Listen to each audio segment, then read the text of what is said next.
உங்கள் வாழ்க்கை நிலையற்றதாக காணப்பட்டு கொண்டிருக்கிறதா? எதை செய்தாலும் ஒரு முடிவான ரிசல்ட்டை காண முடியவில்லையா? இன்றைய நாள் சமயத்திற்கேற்ற வார்த்தை உங்களுக்காக. கர்த்தராகிய இயேசு கிறிஸ்துவின் நாமத்தினாலே உங்களுக்கு அன்பின் வாழ்த்துக்கள். வேதாகமம் சொல்லுகிறது, யாக்கோபின் புஸ்தகம் 1 அதிகாரம் 8 வசனம், யாக்கோபு 1:8, இரு மனமுள்ளவன் தன் வழிகளில் எல்லாம் நிலையற்றவனாய் இருக்கிறான். இரு மனமுள்ளவன் தன் வழிகளில் எல்லாம் நிலையற்றவனாக இருக்கிறான். இந்த நாளிலே நாம் ஒவ்வொருவரும் சிந்திக்கும்படியாக இந்த சமயத்திற்கேற்ற வார்த்தையிலே, நமக்கு நிலையற்ற வாழ்க்கை, நிலையற்ற எதை செஞ்சாலும் ஒரு ஸ்டேபிளாக இருக்க மாட்டேங்குது, பாதியிலே முடிந்து போகிறது, அல்லது எதிர்பார்த்த ஒரு முடிவு இப்படியாக இருக்கு, ஆனால் கிடைத்த முடிவு வேற மாதிரி இருக்கிறது என்று சொல்லி அங்கலாய்ப்போடு காணப்பட்டு கொண்டிருக்கிறோமா? இந்த நாளிலே நம்முடைய இருதயத்தின் சிந்தை, நம்முடைய எண்ணங்கள் எப்படிப்பட்டதாக இருக்கிறது என்று சொல்லி சிந்தித்து பார்க்க அழைக்கப்படுகிறோம்.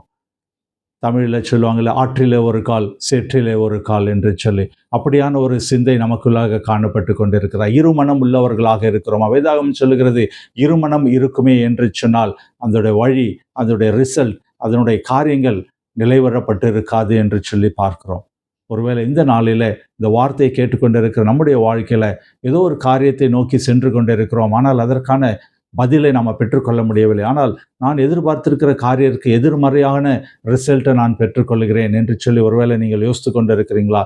உங்களுடைய இருதயம் கர்த்தரை நோக்கி நிலைத்திருக்கும்படியாக இந்த நாளிலே அழைக்கப்படுகிறோம். இயேசு கிறிஸ்து மேலே விசுவாசம் உள்ளவர்களாக நீங்கள் அழைக்கப்படுகிறீர்கள். அப்படியான ஒரு விசுவாசம் இருக்கும்போது அவரை நோக்கி, நான் இந்த ஒரு காரியத்தை செய்ய போகிறேன், எனக்கு உதவி செய்யுங்க, நான் இந்த காரியத்தில் முன்னெடுக்கிறேன், எனக்கு ஒரு ஆலோசனையை கொடுங்க என்று சொல்லி நாம் கர்த்தராகிய இயேசு கிறிஸ்துவை நோக்கி பார்க்கும்போது அவர் நமக்கு ஆலோசனை கொடுக்கிறார். நம்முடைய வழிகளை அவர் நிலைவரப்படுத்துகிறவராக இருக்கிறார். எதிர்பார்த்திருக்கிற ரிசல்ட்டை அவர் கொடுக்கிறவராக இருக்கிறார் என்று சொல்லி பார்க்கிறோம். அவர் ஆலோசனை கர்த்தர், அவருடைய நாமம் அதிசயமானது. இந்த நாளில் அவர் ஆலோசனை கர்த்தராக இருக்கிறபடினால நம்முடைய வழிகளை அவரிடத்துல ஒப்பு கொடுப்போம். ஜெபிப்போமா?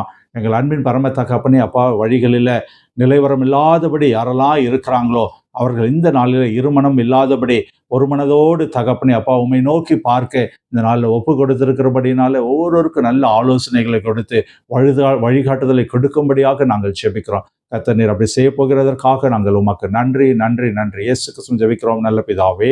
ஆமேன் ஆமேன். ஒருவேளை இந்த வார்த்தை உங்களுக்கு பிரயோஜனமாக இருந்தால் நீங்கள் மற்றவர்களுக்கு அறிமுகப்படுத்துங்கள். யாரெல்லாம் வழியில் ரிசல்ட் இல்லையே, என்னுடைய வாழ்க்கையில் முன்னேற்றம் இல்லையே என்று சொல்லி தடுமாடி கொண்டு இருக்கிறார்களோ அவர்களுக்கு இதை நீங்கள் அறிமுகப்படுத்தி அவருடைய வாழ்க்கையில் வெற்றி பெற நீங்கள் உதவி செய்யுங்கள். கர்த்தர் உங்களை ஆசீர்வதிப்பாராக. ஆமேன் ஆமேன்.